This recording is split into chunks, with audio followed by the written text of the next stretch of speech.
Selamat pagi ICC. Sekali lagi saya mau memperkenalkan nama saya Aldo Syahaan. Yes benar, saya dari Philadelphia. Bagaimana kalau kita doa sama-sama dulu yuk. Kita satukan hati kita. Roh Kudus, kami undang untuk Roh Kudus bekerja dengan bebas, sebebas-bebasnya. Setiap pikiran yang bukan daripadamu, kami ikat, kami tundukkan di dalam nama Yesus. Bekerjalah secara bebas. In the name of Jesus we pray. Haleluya. Amin. Amin. Saya cuma mau membuka dengan cerita bagaimana Tuhan menangkap kehidupan saya. Saya lahir dari keluarga Kristen, keluarga Batak gitu yang memang udah kenal Tuhan dari apa sih istilahnya, dari opung-opung saya, dari kakek nenek saya gitu. Nah, saya lahir besar di Jakarta. Lahir besar di Jakarta ya, ke gereja itu seperti apa ya? Rutinitas gitu ya.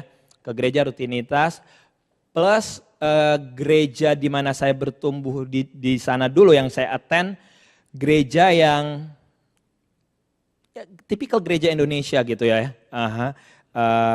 Dan saya bergereja di sana hingga setelah saya tamat kuliah saya kerja di radio station. Jadi pekerjaan saya di Indonesia dulu lebih banyak berhubungan dengan dunia entertain. Jadi saya lebih istilahnya dugem gitu, dunia gemerlapan gitu loh. Nah akhirnya jadi saya tetap ke gereja. Jadi saya misalnya pulang dari klub jam 4 pagi, jam 5 pagi, saya ke gereja jam 6 pagi gitu, mata ngantuk-ngantuk. Pokoknya for the sake hanya untuk ngapain? Nyetor muka gitu. Oke dong? Alright, saya nyetor muka, saya ke gereja, gitu-gitu terus. Hingga akhirnya tahun 98 ada kerusuhan dong di Indonesia. Ngefek gak ke saya? Kagak, muka Batak begini gitu, gak ngefek. Gak ngefek sama sekali gitu. Pas kebetulan saya tinggalnya di daerah yang lumayan aman gitu di Jakarta. Saya gak terkena efek apa-apa. Begitu pula karena saya Kristen, saya juga gak terlalu kena efek apa-apa waktu Mei 98. Hingga satu hari saya sama abang saya tuh pengen lagi duduk-duduk di ruang tamu. Lucu juga ya ke Amerika ya. Yuk ke Amerika yuk, apply visa yuk gitu. Kita tuh bener-bener yuk. Akhirnya kita apply visa. Bapak Ibu kalau tahu waktu tahun 98 itu setelah May Riot itu yang namanya mau apply visa itu ngantrinya panjangnya auzubillah min dzalik, ya enggak sih? Dan bukan hanya itu, belum tentu dapet gitu. Dan waktu itu saya masih kerja di radio station, saya apply, to make it the story short, akhirnya saya dapat visa tersebut. Kebetulan saya punya om sama tante di Amerika. Saya tinggal sama mereka dan mereka ternyata juga baru kenal sama Tuhan, lagi on fire sama Tuhan gitu ya. Nah tapi tante saya sama om saya ini udah dari tahun 60 di Amerika. Jadi mereka tuh gak tahu masalah imigrasi sama sekali. Oke, hingga akhirnya bilang, Aldo gimana kalau kamu tinggal di lingkungan orang Indonesia aja, dia bilang gitu. Oke, akhirnya saya tinggal di lingkungan di rumah orang Indonesia di New Jersey dan akhirnya saya pindah ke Philadelphia. Nah, kehidupan saya waktu itu saya belum benar-benar intim dengan Tuhan. Saya belum benar-benar kenal dengan Tuhan. Hingga satu hari ada pendeta orang Batak datang. Saya nggak kenal sama pendeta ini. Nah, tapi waktu itu saya lagi bergumul. Saya bilang apa? Tuhan, saya mau ke New York. Saya nggak mau tinggal di Philadelphia. Philadelphia nggak enak. Karena apa? Karena agak kurang bersih daerahnya. Dan bagi saya tuh saya kurang seneng gitu. Tahu-tahu datanglah pendeta orang Batak ini pas kebetulan nginep di rumah saya. Oke dong. Saya udah berdoa Tuhan saya mau ke New York, Tahu-tahu pas malamnya si pendeta orang Batak ini bilang, yuk kita doa dulu kali. Dia doa. Anda boleh percaya atau enggak, tapi waktu itu saya masih benar-benar belum mengenal Tuhan secara lebih lagi. Keluarga saya nggak ada yang cerita sama pendeta ini nggak kenal even nama saya. Lagi berdoa pendeta ini tahu bilang gini, siapa nama kamu? Nama saya Aldo, saya bilang gitu. Tuhan bilang sama saya, jangan pergi ke New York, stay in Philadelphia, God will use you in Philadelphia. Wah, kira-kira Anda reaksinya gimana? Wah, saya tiba-tiba nangis darah, nangis. Karena apa? Saya surprise gitu. Saya punya kerinduan ke New York, tapi Tuhan mengirimkan orang ini yang bilang ini, what's your name? Don't go to New York, stay in Philadelphia. God will use you. Kayak gitu. Pilihannya apa kira-kira? Pilihannya obey. Udah saya taat aja deh. Saya taat dan Tuhan bukain satu demi satu. Satu demi satu. Dan pada saat didoakan oleh pendeta itu, ini yang Tuhan buka buat saya saudaraku. Itu kayaknya video kehidupan saya di masa lalu saya kayak diputar saudaraku. Video kehidupan masa lalu saya nggak benar semua segala macam diputar. Saya tuh nangis berjam-jam saudaraku. Didiamin aja sama dia. Saya nangis berjam-jam karena apa? Saya merasakan yang saya rasain bukan tuduhan. Halo. Pada saat datang sama Tuhan, yang kita rasakan bukan condemnation. Yang kita rasakan apa? Love. Yang kita rasakan adalah apa? Ada kasih di situ. Saya nangis bukan karena saya orang berdosa. Saya nangis gitu. Kok Tuhan tuh begitu baik dalam kehidupan saya. Saya nangis. Dan itulah pada saat titik turning point di dalam kehidupan saya. Mari kita buka sama-sama saudaraku 1 Korintus.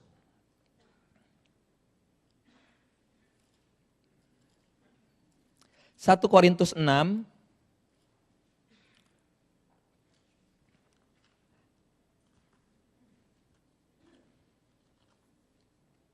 ayat 19 dan 20. Kalau Anda ada Alkitab, ada BlackBerry, ada smartphone-nya, semua segala macam. 1 Korintus 6 ayat 19 sampai 20. Mari kita bangkit berdiri untuk kita menghormati kebenaran firman Tuhan ini. Kita baca secara bersama-sama 1 Korintus 6 ayat 19 dan 20. Anda sudah dapat? Ada di belakang, bagus. Let's read it together. 1, 2, 3. Atau tidak tahukah kamu bahwa tubuhmu adalah bait Roh Kudus yang diam di dalam kamu. Roh Kudus yang kamu peroleh dari Allah dan bahwa kamu bukan milik kamu sendiri. Sebab kamu telah dibeli dan harganya telah lunas dibayar. Karena itu muliakanlah Allah dengan tubuhmu. Silakan duduk Bapak Ibu semuanya. Kehidupan saya sudah dibeli, udah dibayar dengan harga yang mahal. Demikian juga dengan Anda dan saya, orang-orang yang percaya di dalam Yesus Tuhan, ada kematian Kristus Yesus di kayu salib yang dibayar, yang sudah menebus kehidupan kita. Dan dikatakan di sini apa? We no longer have liberty for ourselves. Kita udah gak ada kemerdekaan atas diri kita sendiri. Yang saya mau katakan gini, our life it's under new management. Tahu kan kalau di restoran-restoran atau company-company ada tulisannya under new management. Iya enggak? Gedungnya masih sama enggak? Gedungnya masih sama. Tapi dalamnya beda. Ownernya sama enggak? Ownernya beda. Karena apa? Under new management. Demikian juga dengan Anda dan saya. Kita bukan lagi punya iblis. Kita bukan lagi punya diri kita sendiri. We are under new management. Ada siapa? Ada roh Allah, ada Roh Kudus di dalam kita. Amen. Amen. Bahwa kita adalah ciptaan baru yang lama sudah berlalu. Yang baru akan sudah datang. Nah, tandanya gini saudaraku. Kalau kehidupan kita bukan milik kita lagi, tandanya milik siapa saudaraku? Milik Tuhan. Jadi hidup kita dan mati kita untuk siapa? Cuman 2 orang yang jawab.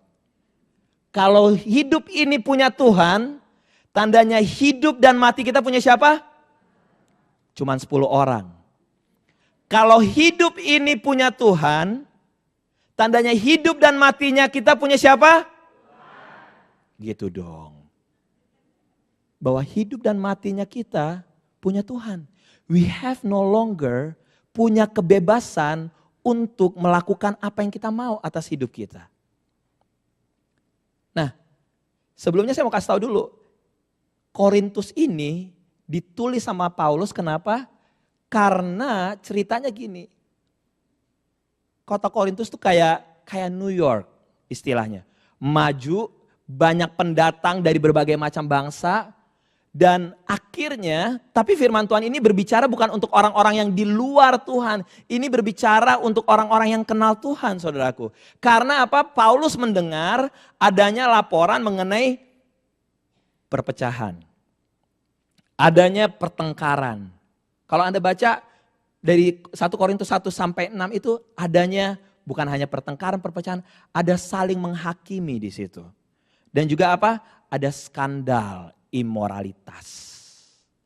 Nah, Paulus ngedengar kayak gitu hingga Paulus bilang gini, "Hey, tidak tahukah kamu bahwa tubuhmu adalah bait Roh Kudus yang diam di dalam kamu?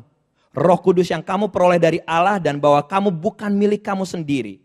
Sebab kamu telah dibeli dan harganya telah lunas dibayar. Karena itu muliakanlah Allah dengan tubuhmu." Nah, tandanya kalau kita udah under new management di bawah Roh Kudus, tandanya kita harus submit dan ngikutin apa kata Roh Kudus. Amen? Kita harus ngikutin apa kata Roh Kudus. Nah, setelah kita di bawah pimpinan Roh Kudus, tandanya kita harus apa? Kita harus berproduksi, kita harus menghasilkan. Dalam bentuk kayak gimana kita menghasilkan? Muliakanlah Allah, kata firman Tuhan.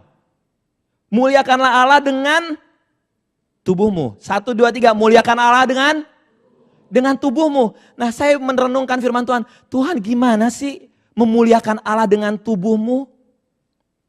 Of course. Aduh, pokoknya jangan buat dosa, jangan buat cabul, jangan buat yang aneh-aneh. Tapi what is more than that, memuliakan Tuhan dengan tubuhmu? Sebelum saya masuk, saya juga mau kasih tahu. Memuliakan tubuh kita, saudaraku, bagaimana kita juga menjaga makanan yang masuk di dalam tubuh kita. Saya cuma mau kasih tahu gini, ini hal yang simpel sebelum kita masuk ke intinya gini. Tuhan punya desain untuk kehidupan kita. Aldo, umur kamu 70 tahun. Tuhan desain 70 tahun. Tapi saya makannya ngaco. Makan saya ngaco. Hingga akhirnya apa? Banyak sakit penyakit. Hingga akhirnya membuat umur saya berapa? Besok gue meninggal 44 tahun. Saya meninggal 44 tahun. Bapak ibu saudara, saya mau kasih tahu. Tuhan akan minta pertanggungjawaban loh. Hey, I design you sampai umur 70 tahun. Karena kamu tidak memuliakan saya lewat tubuhmu dengan sembarangan makan, kita diminta pertanggungjawaban. Jadi apa saudaraku? Kita juga memuliakan tubuh kita dengan bagaimana kita makan. Saya kalau ini karena pakai sweater ya, ini perut saya tadinya agak hamil 3 bulan saudaraku. Oke, nah saya pas mendengar kebenaran firman Tuhan saya bilang gini, saya harus menurunkan perut saya ini. Yang saya lakukan apa? Mengurangi nasi putih. Saya kurangi nasi putih, lebih banyak ada brown rice atau enggak, pokoknya kurangin nasi putih, kurangin makan malam. Sama kurangin makanan-makanan orang gitu ya. Tanya makanan orang yang gue makan, makanan gue enggak, just kidding. Pokoknya akhirnya dan semakin ini, dan rasanya semakin sehat. Bapak ibu semuanya, kalau kita sehat hidup kita lebih enak deh. Amin. Orang juga ngelihatnya lebih, muka lo seger bener sih. Ya enggak sih? Kalau tapi muka kita kusut, sedih gitu kan enggak enak, enggak jadi berkat. Oke, nah back to the bagaimana memuliakan Allah dengan tubuh kita. Bagaimana kita memuliakan Allah dengan tubuh kita. Mari saudaraku buka bersama saya Yohanes 15. Ini bagian yang penting sekali saudaraku yang harus Anda catat, Yohanes 15. Bagaimana kita untuk memuliakan Allah dengan tubuh kita. Yohanes 15 ayat 1 sampai 8 saya mau bacakan begini. Akulah pokok anggur yang benar dan Bapakkulah pengusahanya.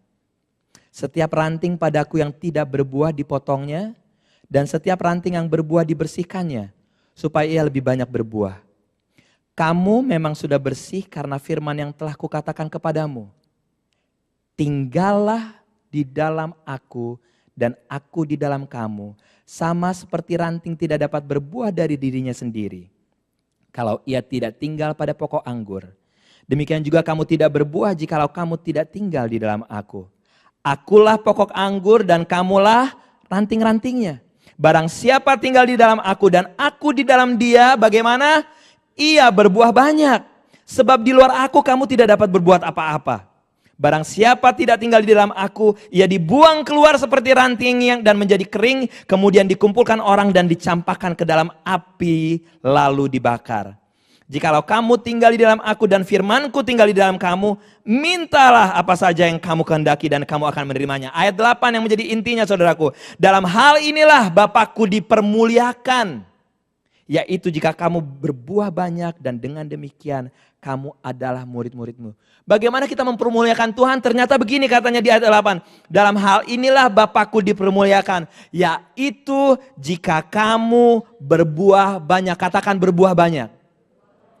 Pada saat kita berbuah banyak ada dua hasilnya. Pada saat kehidupan kita berbuah banyak ada dua hasilnya. Bapa dipermuliakan dan kita disebut sebagai apa? Murid-muridnya. Halo, pada saat hidup kita berbuah banyak, Bapa otomatis dipermuliakan dan kita disebut murid-muridnya. Tapi gimana dengan berbuah banyak? Oh ya, Galatia 5. Kasih, damai, sukacita, kemurahan, kerendahan hati, kelemah lembutan, penguasaan diri dan segala macam. Tapi apa yang lebih dari sana? Bagaimana untuk kehidupan kita lebih berbuah banyak? Siapa yang mau hidupnya berbuah banyak, saudaraku? Amin, amin.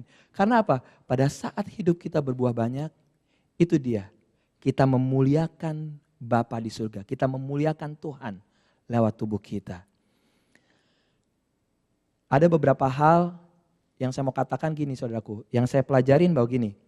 Dari jemaat di Korintus terjadi gereja yang terpecah. Adanya pertengkaran, adanya saling menghakimi, dan adanya skandal imoralitas. Nah, saya mau kasih tahu saudaraku. Sesuai dengan Yohanes 15 ini. Untuk hidup kita berbuah, ada satu hal yang paling penting. Apa saudaraku? Tinggal di dalam Tuhan. Abide in me kata Tuhan. Tinggallah di dalam aku katanya. Dan aku di dalam kamu. Di luar aku kamu gak bisa berbuat apa-apa. So saudaraku, how well you are, how smart you are, jangan pernah keluar dari Tuhan. Seberapa kayanya Anda, seberapa hebatnya Anda, jangan pernah keluar dari Tuhan. Karena di luar Tuhan, kita gak bisa buat apa-apa. Bahkan ini terjadi di gereja. Banyak orang-orang melayani Tuhan tanpa Tuhan. Banyak orang-orang bilang saya orang Kristen, saya pengikut Tuhan, tapi gak ada Tuhan. Karena apa? They're not abide in Jesus. Tuhan bilang gini, hey, first requirement, kalau kita mau memuliakan Tuhan lewat tubuh kita, apa? Kalau mau hidup kita berbuah banyak, tinggal di dalam Tuhan. Tinggal di dalam Tuhan gak gampang. Karena apa? Pada saat kita tinggal di dalam Tuhan, bukannya enak hidup kita, malah seringkali banyak halangan-halangan. Tuhan bilang gini, ini yang terjadi di gereja-gereja di Korintus. Nah, ada beberapa hal yang mau saya angkat yang seringkali terjadi di dalam kehidupan orang Kristen. Melihat dari apa yang terjadi di Korintus, terpecah belah, adanya pertengkaran, adanya saling menghakimi segala macam. Saudaraku, satu hal yang mau saya sampaikan begini. Penting sekali di dalam kehidupan kita berbuah, kita bisa nerima orang lain. Penerimaan. Kalau kita baca dalam cerita anak yang hilang, pada saat dia diterima oleh bapaknya, apa yang terjadi saudaraku? Bapaknya memeluk dia. Pada saat hubungan Yakub dengan Esau dipulihkan, pada saat Esau menerima Yakub kembali, apa yang dilakukan Esau? Esau memeluk Yakub. Pada saat Yusuf dengan saudara-saudaranya, pada saat Yusuf mengampuni dan menerima saudara-saudaranya, apa yang dilakukan Yusuf? Dia memeluk saudara-saudaranya. Saudaraku, ada kesamaan di dalam ketiga cerita ini. Acceptance adalah apa? Kita memberikan pelukan buat orang-orang lain. Buat orang-orang yang pernah nyakitin kita. saya nggak tahu dengan Anda. Tapi kehidupan saya pernah disakitin. Dan saya yakin dan percaya pasti ada di antara Anda yang hidupnya juga pernah disakitin. Ya enggak? Tapi Tuhan bilang gini, hidup kita berbuah banyak pada saat kita menerima orang lain. Bahkan orang lain yang nyakitin kita. Intinya cuma satu, dia ngaku salah dan kita mau ngampunin, terjadi yang namanya pengampunan. Lo gampang lo ngomongnya doh. Enggak, saya menjalankan saudaraku. Saya bagaimana oleh seorang hamba Tuhan sendiri. Hamba Tuhan benar-benar membuat nama saya gimana-gimana di Philadelphia. And saya dijelek-jelekin semua segala macam. Untuk itu saya pikir, Anda pikir gimana? Untuk itu saya uring-uringan. Aduh enggak deh. Yang saya pikir gini, pembalasan adalah haknya Tuhan. Saya diam aja. Setiap ketemu apa yang saya lakukan saudaraku? Believe it or not, meeting pendeta semua segala macam, ada acara-acara apa yang saya lakukan? Kira-kira menurut Anda apa yang saya lakukan? Cuekin aja dong, iya enggak? Enggak, saya samperin, saya salam. Salaman saya dilengosin loh. Dia gak mau salam saya. Literally depan mata gini, saya gini, dia gak mau salam saya. Untuk itu saya pikir gini, aduh dia gak mau mengampuni gue nih. Enggak, saya gak peduli. Saya setiap ketemu saya samperin, saya untuk mencoba salam dia. Maksudnya gini saudaraku, yang penting bagian kita adalah kita bersih. Halo, yang penting bagian kita benar di hadapan Tuhan. Demikian juga dengan Anda saudaraku. Kalau Anda gak pernah bisa mengampuni orang lain, Anda bukan, tandanya Anda belum hidup di dalam Tuhan. You're not abide in Jesus yet. Gitu. Karena kalau kita udah di dalam Tuhan, kita akan bisa, iya gue aja diampunin sama Tuhan. Masa gue gak bisa mengampunin? Halo? Iya gak? Nah, tandanya perlu sekali untuk kita bisa menerima orang lain satu dengan yang lain. Apakah itu latar belakangnya kek, atau kelakuannya kek, semua segala macam. Yang penting apa? Kita bisa mengampuni satu dengan yang lain. Kita bisa menerima satu yang lain. Satu karakter yang saya suka di Alkitab adalah Yusuf. Yusuf yang ada di Kejadian. Saya begitu suka dengan dia, saya pikir dia gak punya kekurangan. Ternyata ada satu kekurangannya saudaraku. Dan this is revelation. Kenapa? Ternyata dia punya secret. Anda tahu cerita Yusuf? Bagaimana dia disakiti sama keluarganya, dia dijual semua segala macam. But you know what?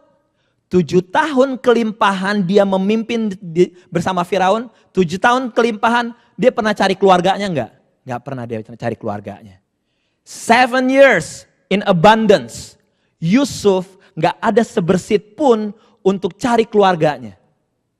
2 tahun kelaparan terjadi, dia cari keluarganya, dia enggak juga cari keluarganya. Ada apa? Ada bitterness, ada kepahitan di dalam Yusuf. Dia bilang gini, sampai dia gak ingat keluarganya. Dia gak peduli sama keluarganya. Karena apa? Ada secret. Ada rahasia yang disimpan sama Yusuf. Dia gak pernah cari keluarganya. Hingga apa? Terjadi kelaparan dan keluarganya yang datang ke Yusuf. We know that story. Sekarang yang saya mau kasih tahu begini saudaraku. Selama Anda belum menyelesaikan urusan Anda dengan orang lain, Tuhan yang akan membuat sampai masalah itu selesai. Tuhan akan membuat Anda untuk berhadapan, untuk deal. Jadi pertanyaan cuma gini, mau kapan diselesaikannya? Mau berlama-lama atau sesegera mungkin? Why? Karena kita gak pernah tahu saudaraku waktunya kapan kita akan kembali menghadap Tuhan. Is it too late? Atau masih ada waktu?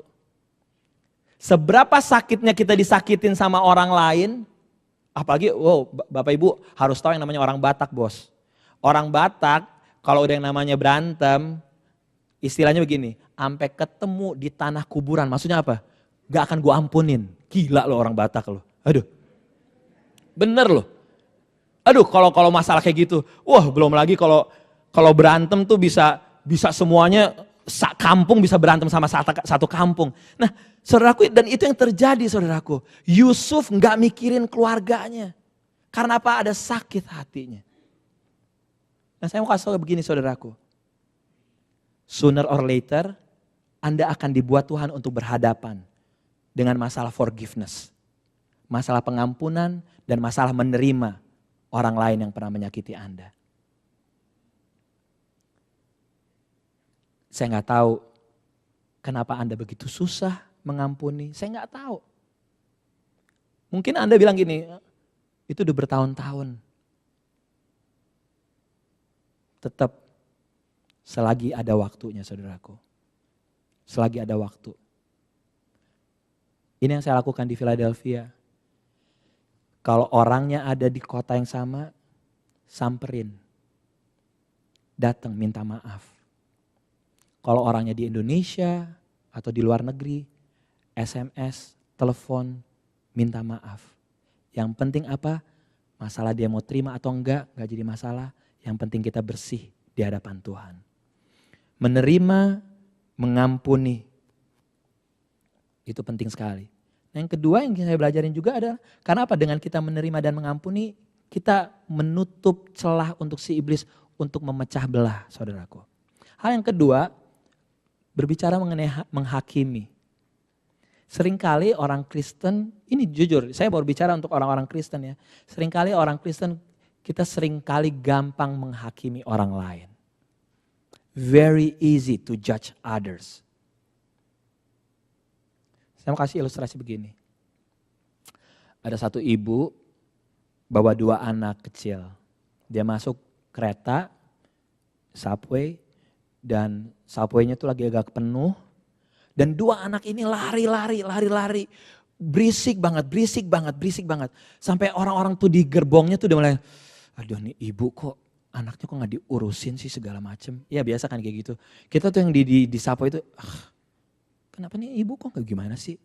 Hingga akhirnya ada satu orang bilang gini, ibu kok anaknya kok gak diurusin sih?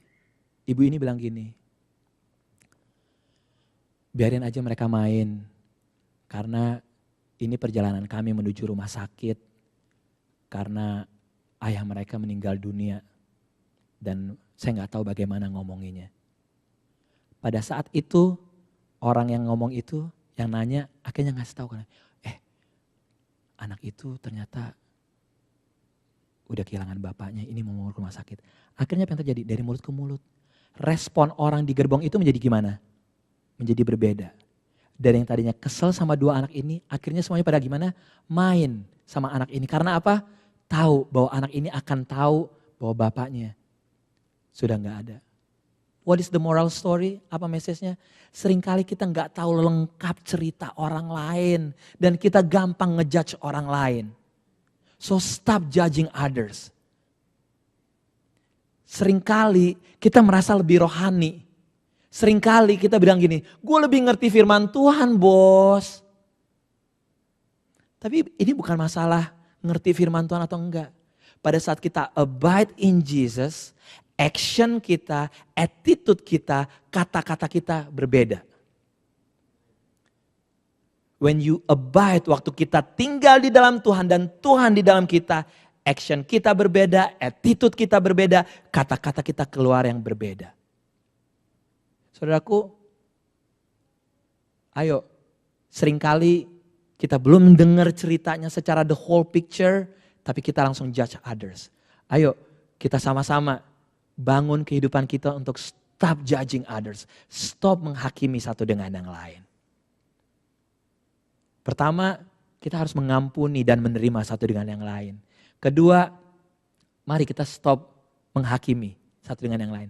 Ketiga, saudaraku, selain kehidupan kita yang bersih di hadapan Tuhan, saya berbicara ini bukan berarti saya, hidup lo bener ya. Enggak, kita sama-sama berusaha untuk menuju ke kemuliaan. Amin saudaraku, iya enggak? Tapi kita jangan kita entertain hidup kita di dalam dosa, tapi kita berusaha untuk, Lord, I want you to be my Lord forever. Iya enggak? Nah, pada saat hidup kita bersih, hidup kita, pikiran kita bersih, hati kita bersih, kita enggak kasih, karena ingat, kita under new management. Roh Kudus ada di dalam kita, Roh Kudus akan ngingetin kita. Pada saat itu apa saudaraku? Buah yang ketiga yang terjadi pada saat hidup kita dirubahkan Tuhan. Kita akan membawa jiwa-jiwa kepada Tuhan. Ini yang paling penting. Membawa jiwa-jiwa kepada Tuhan. Pada saat kita abide in Jesus, bukan hanya ada forgiveness, Bukan hanya ada kehidupan yang merubahkan kita, tapi kita juga merubahkan hidup orang lain. Kita berubah, orang lain berubah. Nah, mari saudaraku, kalau saya dengar di Toronto ini ada begitu banyak orang-orang Indonesia, ada begitu banyak orang-orang non-Indonesia, it's time for us untuk kita mempunyai compassion heart. Lebih lagi untuk jiwa-jiwa. Untuk lihat jiwa-jiwa di luar sana. Kenapa di Philadelphia kita bisa reach out kayak begitu? Karena kita punya passion. Kita lihat, oh ini daerahnya, Anda kalau yang pernah ke Philadelphia, daerah South Philadelphia itu jauh banget dari gini. Ini keren banget, South Philadelphia tuh jalannya seencrit-encrit, aduh. Gitu, tapi makanannya top gitu. Makanan Indonesia, aduh jangan kata dia. Tuh, amin tuh, ada yang bilang amin lah gitu. Enggak, tapi memang itu kebenaran loh, kebenaran. Masalah makanan itu kebenaran ya. Nah tapi jalannya tuh kecil-kecil di sana, jalannya kecil-kecil. Nah kita satu gereja tuh ngeliat, oh ternyata banyak orang-orang Spanish, kita reach out ke orang-orang Spanish. Oh banyak orang-orang Burmese, kita reach out ke orang-orang Burmese. Sekarang kita ngeliat, oh banyak orang-orang Laos sama orang-orang Nepal, imigran-imigran, refugee yang baru datang. Kita punya passion kita untuk reach out mereka. Itu adalah tugas kita pada saat kita abide in Jesus. Kehidupan yang berbuah banyak, apa yang terjadi saudaraku? Kita punya compassion, kita mau untuk orang-orang lain kenal Tuhan. Amin. Biar kemuliaan Tuhan dinyatakan lewat kehidupan kita. Dan ini dia saudaraku. Bukan hanya Galatia 5 ayat 22 bahwa oh kasih, damai, sukacita. Yes, itu outputnya juga saudaraku. Bagaimana hidup kita memuliakan Tuhan. Kita adalah bait Allah. Lewat sikap kita, lewat kata-kata kita, lewat kehidupan kita. Saudaraku, kita sudah dibayar mahal. Semuanya udah berlalu. Kita dibelinya bukan dengan harga, dengan barang yang murah loh. Dengan darah Yesus Kristus. Bukan lagi milik kita, hidup kita adalah milik Kristus. Biar kehidupan Bapak, Ibu, dan saya, biar kehidupan kita berbuah banyak. Amin. Katakan kepada kiri kanan Anda, berbuah banyak. Ya, mari hidup kita berbuah banyak. Saya mau panggil pemusik untuk maju ke depan. Saudaraku, Anda mau berbuah banyak? Anda mau berbuah banyak? Mari pagi hari ini cek, sudahkah saya menerima orang lain? Sudahkah saya mengampuni orang lain? Saya gak mau lagi menghakimi orang lain. Dan saya mau untuk reach out kepada jiwa-jiwa. Saudaraku, mari sama-sama kita abide in Jesus. Mari kita tinggal di dalam Yesus. Syarat utama untuk kehidupan kita berbuah banyak, tinggal di dalam Yesus. Syarat pertama untuk kita hidup berbuah banyak, tinggal di dalam Yesus. Pada saat hidup kita berbuah banyak, Bapa dimuliakan. Dan kita disebut sebagai apa? Murid Kristus. Mari kita bangkit berdiri saudaraku.